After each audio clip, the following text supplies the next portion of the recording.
क्या हुआ? ये किस तरह का अन्याय है? इतना कुछ हो गया और मुझे बताया नहीं। मैं इस कंपनी से सैलरी लेता हूँ, तो क्या इसकी प्रॉब्लम मेरी प्रॉब्लम नहीं है? मुझे बताया क्यों क्या नहीं? लेगा रे, जब इस प्रॉब्लम का कोई सोल्यूशन ही नहीं है हमारे पास। देखिए सर, जब ताला बनाते हैं तो उसकी चाबी बनाई जाती है। इसी तरह से प्रॉब्लम का भी सोल्यूशन होता ही है। ऐसी लुभावनी और दिलकश बातों से तू लड़कियां तो आराम से पटा सकता है। क्या रंजीत से लैंड लेके आ सकता है? लाऊंगा। तुम प्रॉमिस करो कि अगर मैं उसे लेकर आया तो तुम मैडम से मुझे आई लव यू बुलवाओ। क्या बोला? ये क्या बात कर रहा है तू? मैं उस गुंडे से लैंड वापस लेकर आऊंगा, पर क्या मैडम आई लव यू बोलेगी? हाँ बोलूंगी। हाँ? मैडम इतनी जल्दबाजी मत करो। आप चुप रहिए चंटी जी। अगर तुम प्रॉब्लम सॉल्व नहीं कर पाए तो मुझे लाइफ में दोबारा शक्ल मत दिखाना। तो डील डन? Done deal. लेकिन इस ऑपरेशन के खत्म होने के बाद तुम्हें कोऑपरेट करना पड़ेगा। होम लोन चाहिए, personal loan? Political loan sir. Political loan हम नहीं देते हैं। 5 साल में जैसे कुर्सी बदलती है वैसे हम भी बदल जाते हैं। पर्सनल लोन की गारंटी कोई नहीं देता, तो फिर हम कैसे दे दें? किसी एक चालाक लड़के ने रवि यादव से राजीनामा लेकर बाई इलेक्शन भी करवा रहा है। वो मैं ही हूँ सर। हाँ? तो वो लड़के सच में तुम ही हो? हाँ सर। आराम से बैठो बेटा, उससे तुम नहीं राजीनामा लिया। सुनो, सर को ठंडा लाओ। मुझे नहीं चाहिए सर। मैंने दारू नहीं मंगवाई बेटा। उसके राजीनामे से आप इतना एक्साइटेड क्यों हो रहे? मैं लोन देते वक्त प्रॉपर्टी के अलावा पर्सन्स फेस नहीं देखता हूँ। ये मेरी आदत है। एक बार रवि यादव मेरी बैंक में आया था, मैंने मना किया तो कड़क जूतों से मारा। जूता हमारा भी टाइट है, कहिए तो उतार देते हैं। राज भाई, तो बताइए मैं आपकी कैसे मदद कर सकता हूँ? मुझे अर्जेंटली 60 लाख रुपए चाहिए। उसके बदले में प्रॉपर्टी क्या दोगे? और ना हो तो? कुछ ना कुछ तो रखना ही पड़ेगा। मेरे पास रवि यादव की साइन के अलावा और कुछ नहीं है। चलेगा, उसके ऑटोग्राफ को मैं स्वीट मेमोरीज में बदल दूंगा। बाहर वेट करो। राज भाई, हाँ। इस हैप्पी मोमेंट पर हम एक मसाला चाय पिए। भूख लगी है, एक बिरयानी खा लेते हैं। भैया भैया भैया, इसे जरा भर दोगे क्या? कितना पैसा लिखना है? 956 रुपए है भाई। कल फैक्ट्री में पगार मिली थी, पूरे खर्च में से यही बचे हैं। पढ़ाई करने की उम्र में तुम काम करते हो? मुझे पढ़ाने वाला कोई नहीं है भाई, छोटे भाई को पढ़ाऊंगा इसलिए पैसे इकट्ठे कर रहा हूँ। तुम छोटे तो हो, लेकिन तुम्हारी सोच बहुत बड़ी है। अब यहाँ साइन करो। सिर्फ यही नहीं सर, यहाँ के सारे बच्चे अंगूठा छाप हैं। स्कूल जाने के बजाय सब काम पर जाते हैं। आपके पास कोई काम हो तो बताइए भाई, मैं करूंगा। उसको बाद में देख लेना, पहले इस पर साइन कर दीजिए। मजे करो। वैसे ये 60 लाख खर्च कहाँ करोगे? हमारा चुनाव चिन्ह क्या है? नल। तो बस उसे घुमा देते हैं। हाँ। मैं पेंट कर दूंगा भाई।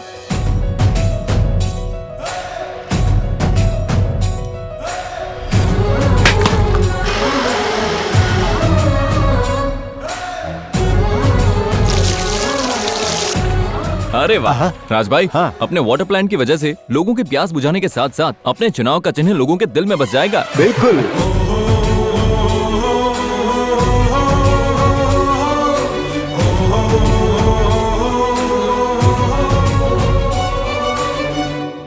देखो ना राज भाई। हाँ। क्या रे मुन्ना, तुम तो काफी टैलेंटेड निकले। थोड़ा सा सहारा मिलेगा तो तुम कहाँ पहुँच सकते हो।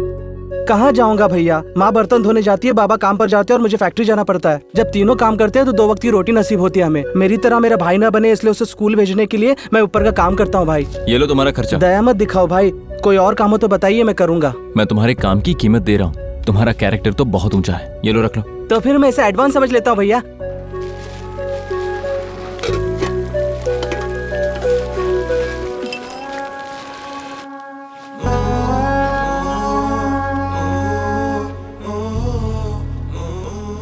अरे बाप रे, सारे पगार के पैसे खर्च कर दिए। क्यों खरीदी ये तूने? हाँ? ये पगार के पैसे नहीं है माँ। एक भैया ने एडवांस दिए थे। तो सारे पैसे भाई पर ही खर्च कर देगा क्या? डॉक्टर के पास नहीं जा सकता तू? इतने से के लिए क्या डॉक्टर बुलाना, तुलसी चबा ले ठीक हो जाएगा।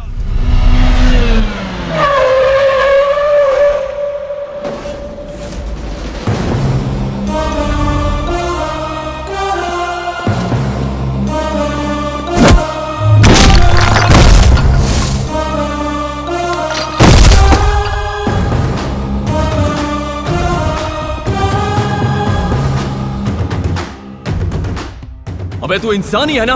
सोचा था कुर्सी के लिए ही चालाकी करता होगा, लेकिन तू नीच निकला। तू बच्चों की जिंदगी के साथ खेलता है। तेरे साथ पॉलिटिकल बैकग्राउंड होगा, पुलिस का सपोर्ट होगा, तेरे पीछे गुंडे होंगे, ये सोचकर लोग डरते होंगे तुझसे। लेकिन आज से तेरा डरने का टाइम शुरू हो गया, याद रखना। क्या बक रहा है तू? अब सुन, तेरी ग्लास की फैक्ट्री में सिलिकॉसिस की वजह से मरने वालों की संख्या पूरी 157 है और आज मुन्ना की मौत के साथ वो 158 हो चुकी है। स्पिनिंग मिल में हाथ और उंगलियां गंवाने वालों की संख्या में तुम्हें बताऊं क्या? अब तक मीडिया को सिर्फ तुम पर शक था, लेकिन अब मेरे पास सबूत भी है। लोगों के सामने तेरा कमीनापन, 1 घंटा 23 मिनट का आउटपुट। जर्नलिस्ट शिवराम कृष्ण की रिसर्च।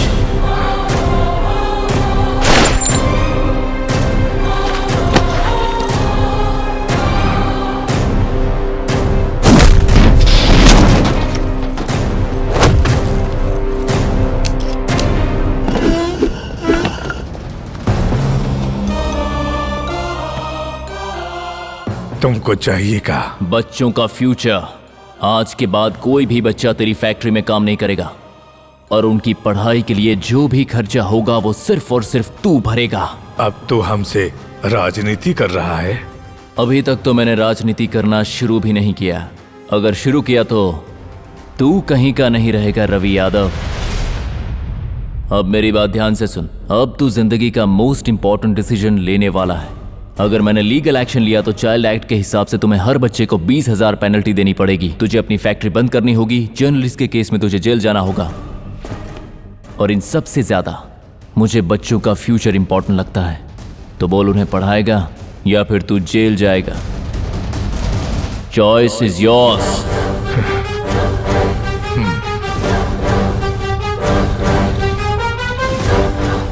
इतनी सी पेन ड्राइव के लिए इतने सारे पैसे दे दिए भाई।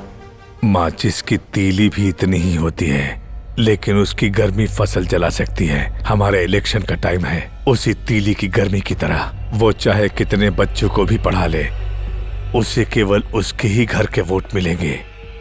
इलेक्शन होते ही और उसके हारते ही बच्चों को दोबारा फैक्ट्री पर आना ही होगा। अब ज्यादा से ज्यादा 4 दिन पढ़ाएंगे सर। उसके बाद हमें ये चाहिए वो चाहिए कहकर हमारे सर पे बैठेंगे। हम सब जानते हैं सर। पढ़ लेंगे लेकिन नौकरी कौन देगा? पढ़ाई सिर्फ नौकरी के लिए या सैलरी के लिए नहीं होती, जिंदगी को अच्छा बनाने के लिए होती है। एक लड़की ने एक बहुत अच्छी बात कही थी, बच्चों को जायदाद दोगे तो खर्च होने तक जिंदा रहेंगे, पढ़ाओगे तो हमेशा जीते रहेंगे। बात तो सच है बेटा, ये हमारे अच्छे के लिए सोच रहे हैं। काहे का अच्छा? बिना किसी पढ़ाई के मेरा बेटा हर महीने 2,000 कमा लेता है। इनकी बात मानकर अगर उसे स्कूल भेज देंगे तो वो पैसा कहाँ से आएगा? कौन देगा? मैं दूंगा।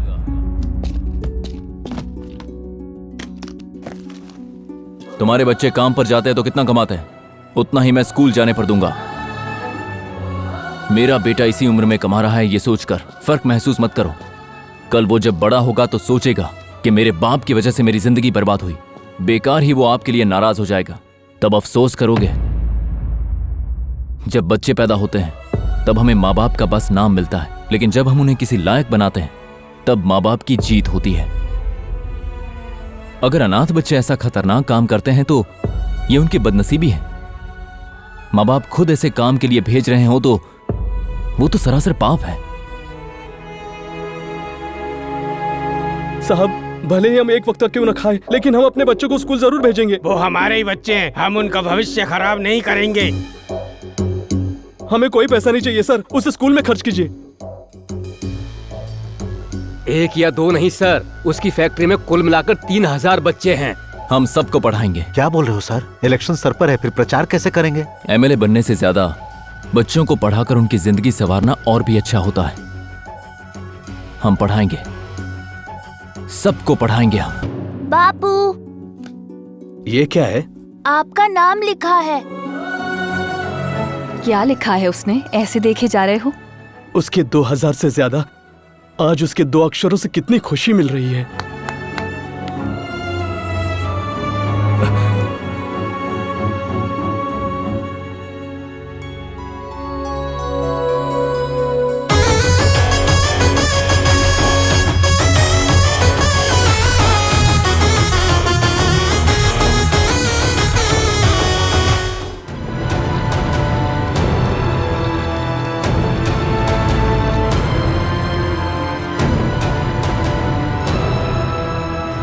पब्लिक समझती है कि रवि यादव ने ही आप पर हमला करवाया है। इस बारे में कुछ कहेंगे? क्या आप हमें बता सकते हैं सर, आप पर अटैक किसने किया? मुझ पर जो अटैक हुआ उसमें रवि यादव का कोई हाथ नहीं है। बैंगलोर में मेरा पुराना दुश्मन है, उसने ही मुझ पर हमला करवाया था। मैं आप लोगों का उद्धार करने या आपकी जिंदगी संवारने के लिए नहीं आया था। ये सब मैं कर रहा हूं अपने प्यार के लिए, सिर्फ अपने प्यार को जीतने के लिए और अपने स्वार्थ के लिए। मैंने इतने बुरे काम किए, न जाने कितने झूठ बोले, अच्छा बनने का आपके सामने नाटक किया। हमारे गांव के बच्चों को स्कूल भेजना चाहते हो, ये तो अच्छा काम है ना। मेरे जैसा चार अच्छी बात बोल दे तो उसे अच्छा आदमी समझना आपकी बेवकूफी है। स्कूल शुरू करने से आपके बच्चों को पढ़ाई मिलेगी या नहीं मिलेगी मुझे नहीं पता, लेकिन चैरिटी से मुझे बहुत पैसे मिले हैं। ये क्या सर, आपको पता आप क्या बोल रहे हैं? मौत को करीब से देखने वाला कभी झूठ नहीं बोलता। मैं सच कह रहा हूं, मुझे एमएलए बनने का कोई हक नहीं है। भगवान के लिए मुझे वोट मत कीजिए।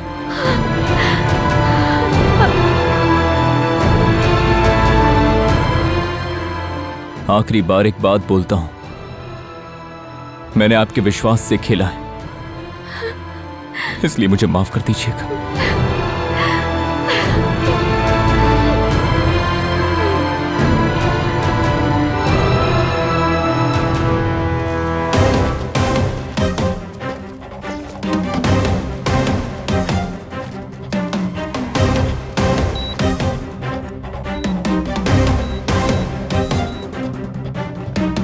ये क्या किया आपने?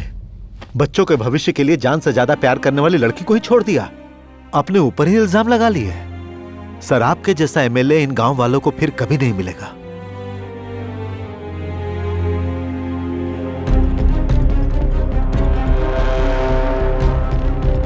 पहले राउंड में रवि यादव को 2260 वोट मिले हैं।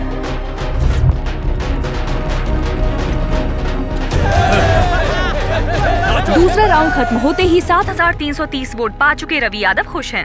विपक्ष की तरफ से कितने भी लोग क्यों ना आ जाएं, वीरभद्रपुर रवि यादव का गढ़ है, ये बात फिर से साबित हो चुकी है। छठे राउंड के बाद 340 वोटों से आगे चल रहे हैं कल्याण।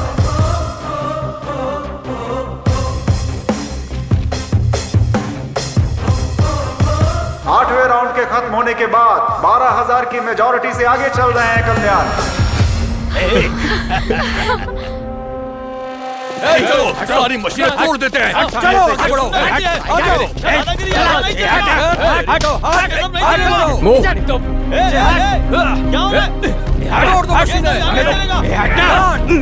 सर, आपके आदमी काउंटिंग को बीच में बंद करवाने की कोशिश कर रहे हैं। अगर आप कंट्रोल नहीं करोगे तो हमें कार्रवाई करनी पड़ेगी। हम खुद आ रहे हैं, तो रोकेगा क्या? रोकेगा क्या? इन सभी को अरेस्ट कर लो। सर, ये रवि यादव के नाम पर कंप्लेंट्स है और इसमें है उसके बुरे कर्मों के सबूत।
ब्रेकिंग न्यूज, कल्याण अपने विपक्षी रवि यादव से 25,000 वोटों से जीत चुके हैं। शाबाश, कर दिखाया इसने।